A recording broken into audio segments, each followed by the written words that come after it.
اونا که مجردن یه دست بزنن ببینیم چقدر مجرد داریم. همتون مامانی هم داره دست میزنه. قربونت برم مامانی. آقایونی که سینگلن دست بزنن. یه مش ترسوی بدبخت.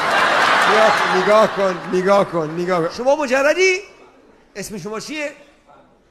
فرنوش؟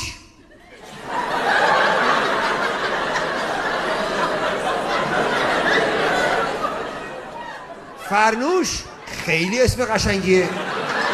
چه اسم قوی. جدی میگم چه اسم مردونه خیلی با جذبه ای داری شما. گفتی فرنوش من از ترس خوش شدم. یعنی چی شد که گفتن اسم تو گذاشتن فرنوش؟ چه اتفاقی افتاد؟ وقتی داشتی به دنیا می اومدی فکر کردن اول دختره، گفتن اسمش بذاریم فرنوش، بعد یهو دودوله اومد بیرون. گفتن فکر کنم پسره، گفتن کار از کار گذاشت ما نوشتیم فرنوش.